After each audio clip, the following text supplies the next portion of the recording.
Hello everyone, स्वागत करुछि सुगम academy को. So in this class we are going to discuss about human resource development. This is from Indian Economy plus 3 first semesters. So what is human resource? Human resource माने कोन मानव संबल.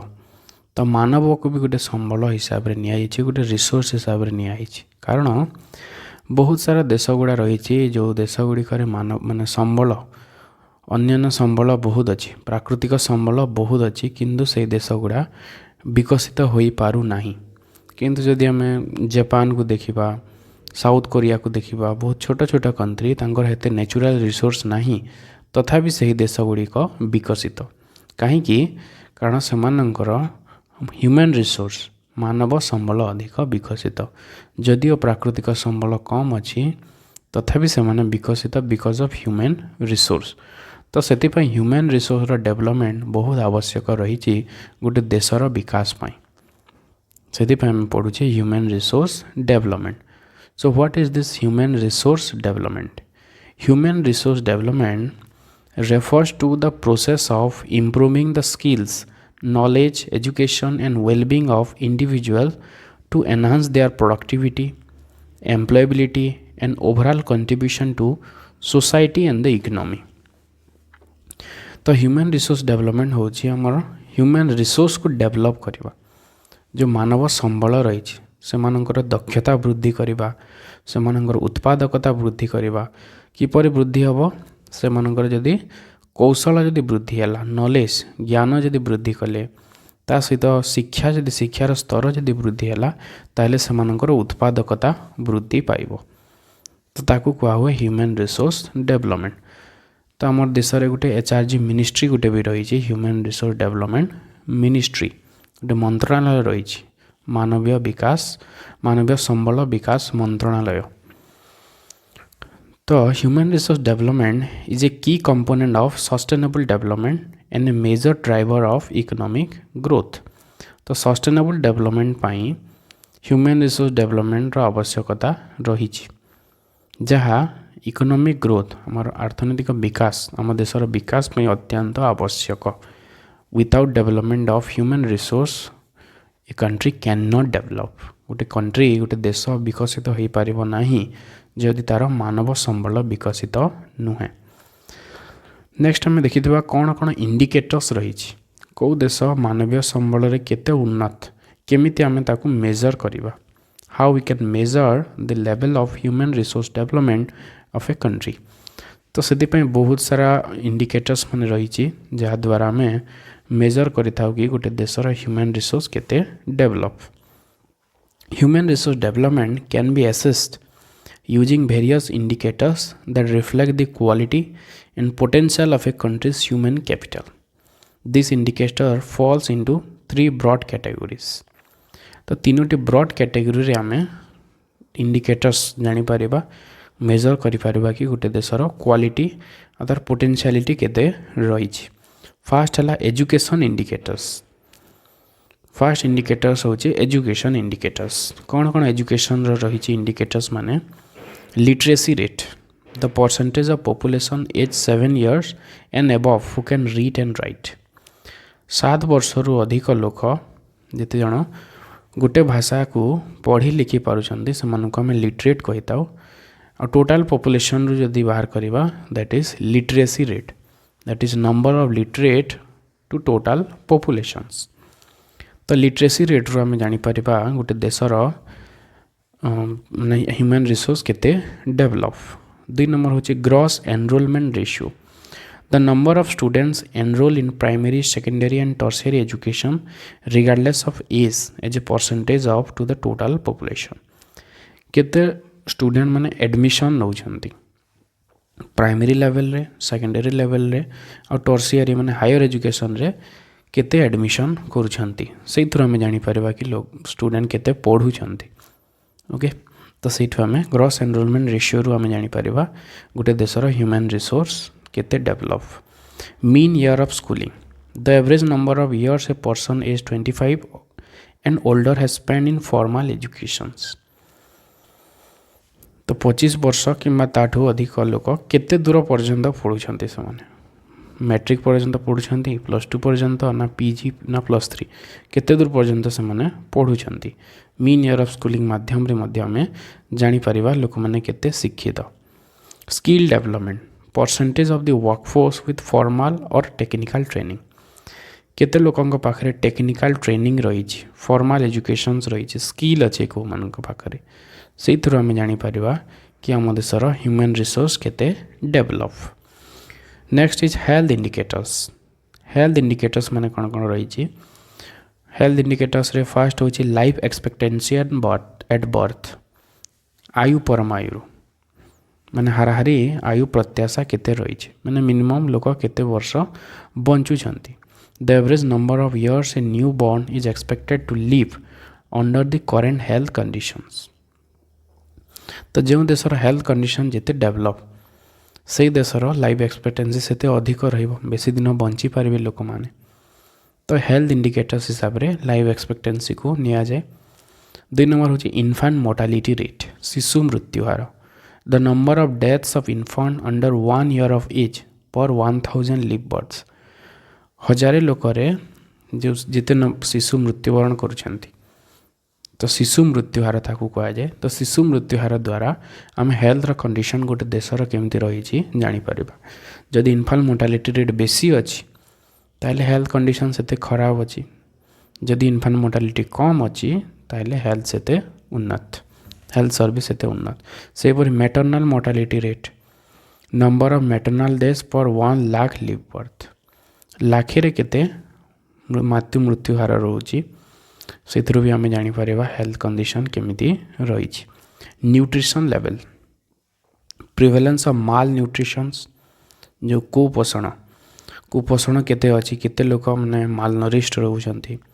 Major by stunting wasting and underweight among children शिशु मानक उपरे क्यों माने underweight अच्छी है कि किसी स्टंड वाला अच्छा मतलब हेल्थ कंडीशन ठीक ना स्टंड अच्छे से माने ता सहित access to health care availability and affordability of medical facilities and health insurance. तो हेल्थ इंश्योरेंस केते लोक नहीं छंती ता सहित केते लोक हॉस्पिटल पाखरे रही एक्सेसिबिलिटी केते रोची एफोर्ड केते लोक करि पारुछंती। तो ये सब जिनस को लेकिन आम हेल्थ इंडिकेटर्स माध्यम रे ह्यूमन रिसोर्स डेवलपमेंट को मेजर करि परिबा। Then last one is economic indicators employment rate the proportion of the working age population that is employed केते लोक एम्प्लॉयड अच्छंती से आम इकोनॉमिक इंडिकेटर पाई परिबा केते एम्प्लॉयड अच्छंती और केते अनएम्प्लॉयड अच्छंती। Labour force participation rate the percentage of people who are actively working और सीकिंग वर्क केते लोक एक्टिवली काम करछंती और केते लोक माने जाको काम दरकार अछि वॉलंटरी जो माने काम करिया पई चाहउछंती। लेबर फोर्स पार्टिसिपेशन रेट आमे पाई परिबा। पर कैपिटा इनकम माध्यम रे मध्य आमे जानि परिबा ओके गोटे देशर ह्यूमन रिसोर्स केते develop. Average income per person in a given year that is per capita income. सेमती poverty rate percentage of population living below poverty line जो देशर ह्यूमन रिसोर्स कम डेवलप रही से देश में पॉवर्टी अधिक रहिबो। तो यहाँ हूँ indicators of human resource development. तो यार कहीं आवश्यकता रही ह्यूमन रिसोर्स डेवलपमेंट कहीं आवश्यक से विषय में नेक्स्ट देखा। Importance of human resource development human resource development is crucial for a nations overall progress as it directly impacts it economic social and cultural development. तो ह्यूमन रिसोर्स डेवलपमेंट बहुत आवश्यक गोटे देशर सब प्रकार विकास में आर्थनैतिक सामाजिक कि सांस्कृतिक सबू जिनसर विकास में ह्यूमन रिसोर्स डेवलपमेंट आवश्यकता रही। तार कारण गुण कौन फास्ट हूँ इकोनॉमिक ग्रोथ। इकोनॉमिक ग्रोथ केवल मानवर विकास मानव संबल विकास हेले जाए विकसित हो पार। A well educated and skilled workforce drive productivity and innovation boosting economic development. Countries like South Korea, Singapore have achieved rapid economic growth by investing in human resource development. तो जो देश human resource रे जिते invest करी से देश सेते develop जमती साउथ कोरिया है सिंगापुर है बहुत छोट छोट कंट्री किंतु मानव संबल से बेसी इन्वेस्ट करछन्ती सेतिपई से देश गुड़िक सेते विकसित। Next is employment generation. Human resource development equips individual with skill needed for the job market, reducing unemployment and under employment. Human resource जदि डेभलप है सब लोक मैंने स्किल्ड हेबे तांको पाखरे कौशल रहिबो ताले से माने अनएम्प्लॉयड हेबे नाही। It also promotes entrepreneurship creating new job opportunities. ता सहित नुआ नुआ एंटरप्रेन्योर मध्य क्रिएट हेबे जो माने जॉब सीकर न कि जॉब प्रोवाइडर हेबे। जॉब समान को दरकार नहीं समान निजे जॉब क्रिएट करि परिबे। Next is social development.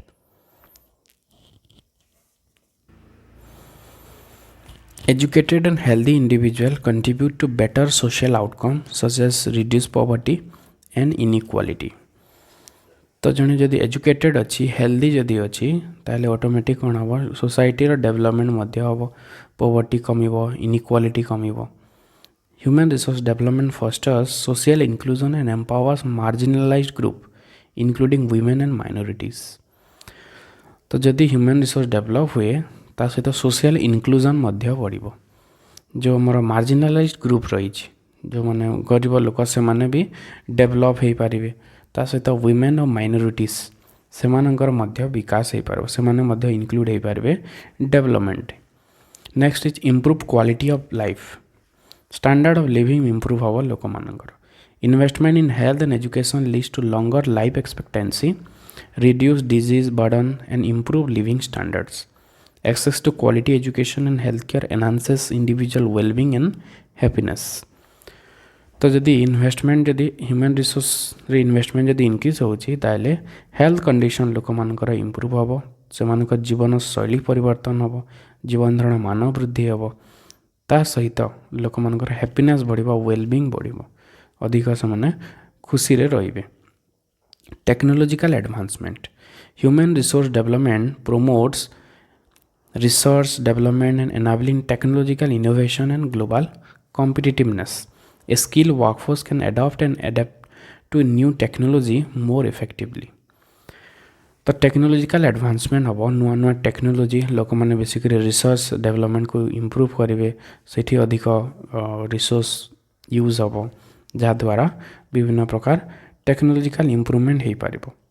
कारण स्किल वर्कफोर्स जदि अच्छी लोक मैंने जदि कौशल जदि जानी ताले जहाँ भी नुआ टेक्नोलॉजी आसले जहाँ भी से माने एडप्ट करि परिबे ता सहित नुआ टेक्नोलॉजी मध्य से माने निजे प्रस्तुत करि परिबे।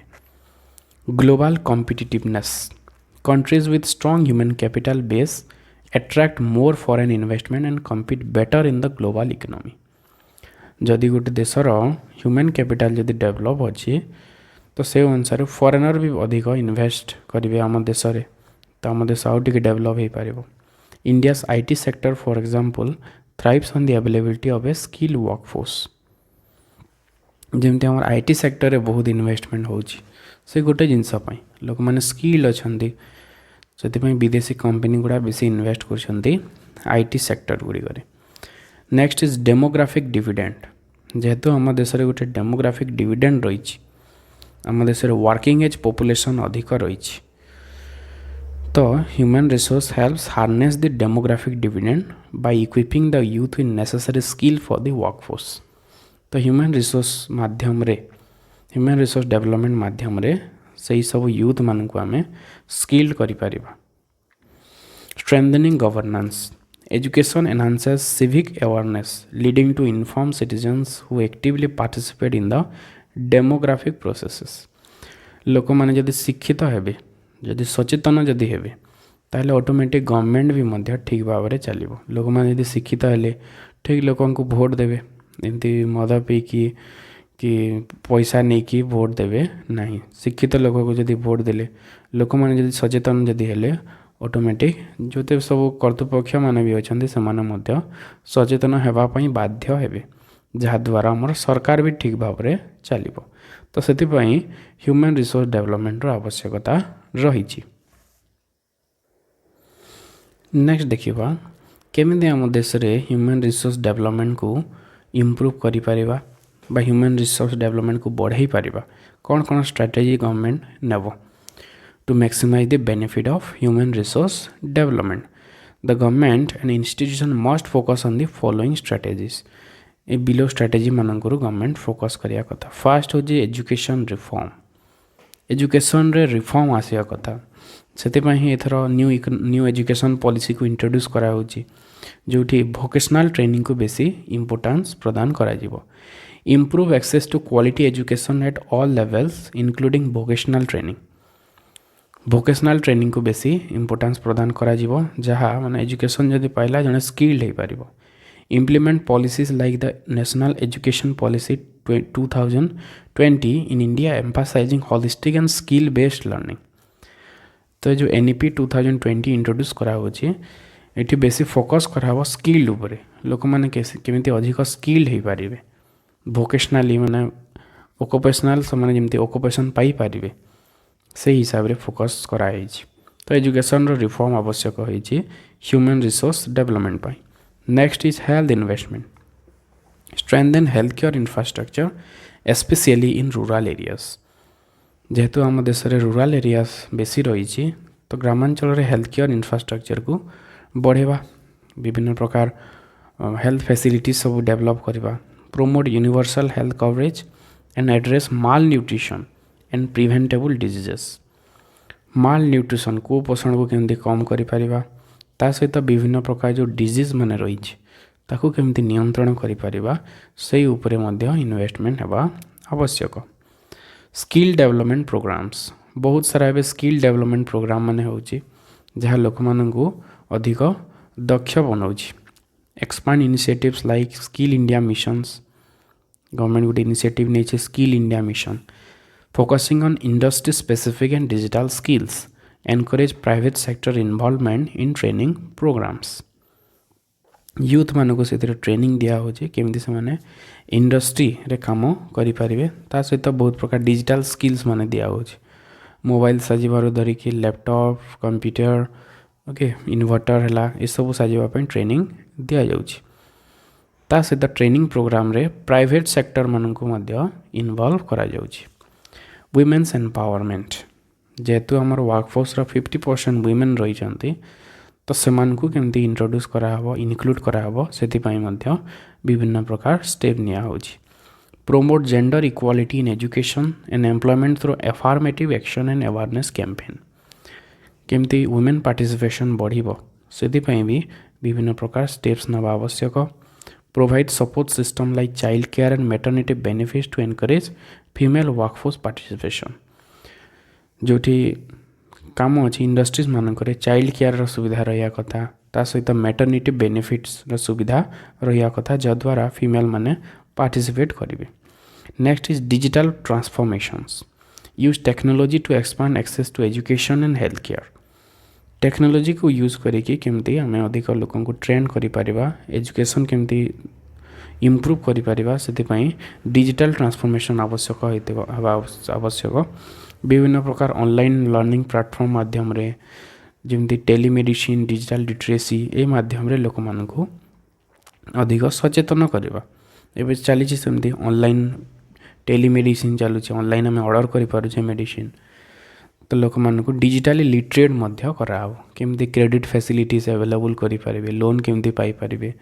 तो से डिजिटल माध्यम रे समानकू लिटरेट कराहब एम्प्लॉयमेंट जनरेशंस नेक्स्ट होची एम्प्लॉयमेंट जनरेशन बहुत सारा एम्प्लॉयमेंट आम जनरेट करिपरिबा create jobs through investment in labour intensive industries and infrastructure development जोठी लेबर बेसी यूज करा जाय परिबो सेथिरे बेसी आम फोकस करिबा ता सहित इंफ्रास्ट्रक्चर डेवलपमेंट को फोकस करिबा support startups and small business through financial and policy incentives लोक मानकू छोट छोट शिल्प खोलिबा पई आम कोन करिबा लोन फैसिलिटी प्रोवाइड करिबा जहाँ द्वारा से निजे सेल्फ एम्प्लॉयड हो पारे inclusive policies focus on marginalised communities and under developed regions to bridge inequalities जमती आम लोकल एरिया रही रूरल एरिया से गुड़िक केमती डेवलप हो पार ताऊपर आम अधिक फोकस करवा strengthen social safety nets and public distribution systems